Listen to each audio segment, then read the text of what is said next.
Donc, cinquième partie de ma critique d'Avatar 3 de James Cameron en 100% spoiler en short. Je vous invite à voir le reste de ma critique avant, hein, pour ceux qui ont vu le film.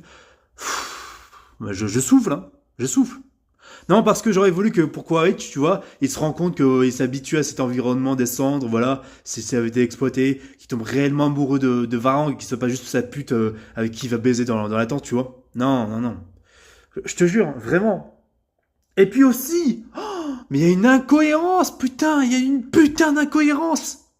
En gros, pour leur base de merde, je sais pas quoi, déjà la base, hein, avec les murailles, les remparts et les gros canons. On n'a jamais eu ça dans le film. James, c'était l'occasion rêvée de faire un putain de film d'action, un putain de film de guerre avec tous les bestiaux et les véhicules, je sais pas quoi. Et tu caches l'occasion. Je vais éviter de réveiller mes voisins, mais voilà. Sérieusement. Tu nous fais un terrain avec de la boue, je sais pas quoi, la nuit, tout ça, très dégueulasse. Pas visuellement forcément, mais dégueulasse en termes d'image de ce qu'aurait pu être le film. Mais frérot, dis-le franchement.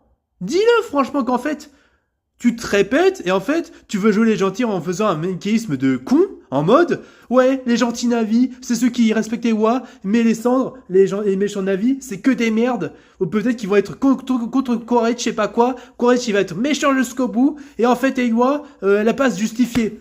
Moi, j'aurais voulu une putain de justification de pourquoi Eywa, elle a laissé crever Varang et son peuple par les volcans.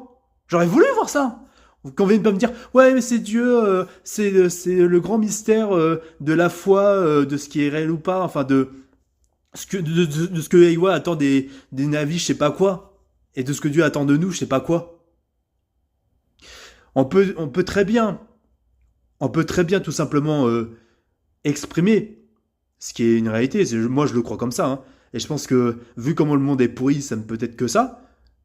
C'est que le diable est partout, dans chacun de nous, et partout ailleurs, dans n'importe quelle tentation, etc. Et c'est lui qui va mettre des obstacles par rapport à ce qui va arriver dans nos vies, en fait. Hmm. C'est pour ça que parfois, il y a des prières. Voilà. C'est quand on y croit vraiment, quand on prie réellement Dieu, quand on a au moins cette bonté de cœur, que nos vœux peuvent s'exaucer, qui est de bienveillance et qui est de respect dans nous et envers les autres, et que ce qu'on souhaite de bien, ce qu'on souhaite de bien pour nous aussi, ça peut être exaucé, ça peut contrer le diable.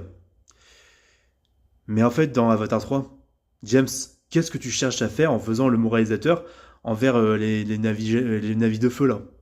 C'est quoi ton problème, frérot?